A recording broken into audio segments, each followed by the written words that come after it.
it's really like a job that I think 5 people should do, but it's also a lot of fun too.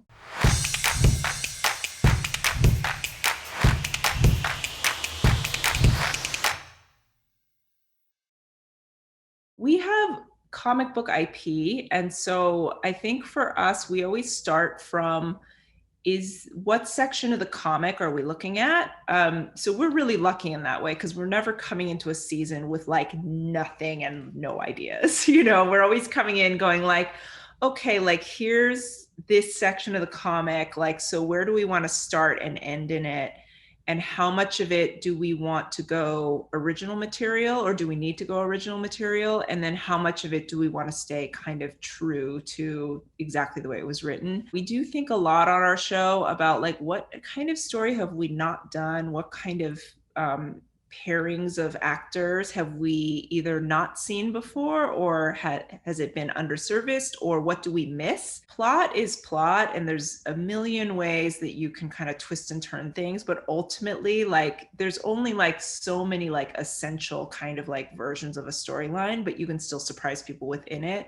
But I think that human beings and characters can be endlessly surprising and they can grow or decide not to grow by combining people into different ways and putting them into really difficult situations. You can always find more story because it's really the characters that give you the variation that you want within the plot, I think. Executives, they want to hear like what is your personal connection to the material. So like any like little sentence or two, even in a short pitch, just helps you understand like, oh, like this is important to this writer and there's an authenticity there and it is coming from something like in their heart. And so certainly when I was at USC, like we were even taught like it is helpful to build a little ramp to your pitch. Say you're in small talk. How do you end the small talk? Like you find like a little tiny bridge. And so even if all you're doing is going straight into a pitch, it's nice to go like, this is about me in some way, like, or, like I care about this because like, obviously not so like badly worded, but just having some sort of statement of like personal connection, I think tends to make people lean in a little bit and it makes them go like, oh, like this is so interesting. Like you're bringing me as a storyteller into a world that I don't know very well or that I don't know at all. Like everybody's looking for that.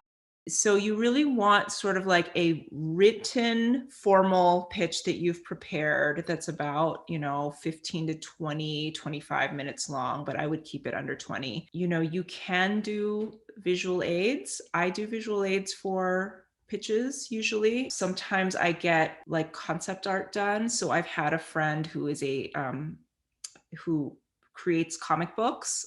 He writes as well as illustrates. So I've had him illustrate like just some scenes for me. So you can do that. Sometimes it's more like pulling like lookbook style images from like online just to give like tonal references or look references. I think it's good for people to know that like the competition is like you are going up against people who are like doing like really nice presentation decks for pitches a lot of the time. It's like you want to hit the world, the tone, the main characters, kind of like the general feel of the show and like what you're watching.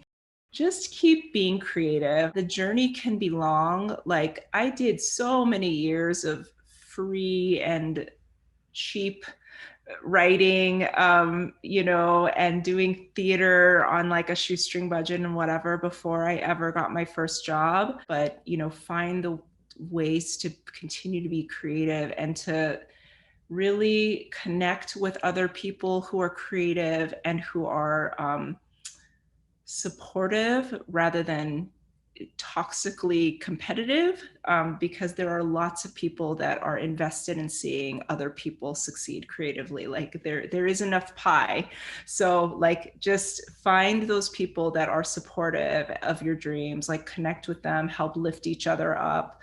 Kind of on my way up, I had friends like if they were recommended for a job, but they didn't have time or it wasn't for them, they'd pass my name along and vice versa. So it's really like your peers that are coming up at the same time are important. But I think just most of all, just follow that spark that tells you that this is a story that you want to write or that you want to film or whatever that you do, that you want to act in. Hopefully somebody will say yes to it sometime. And if they don't, put it aside and work on the next thing. Like I'm at a network that they built their brand on 3 projects that other places had rejected, including the show that I'm on that's run for 11 years now.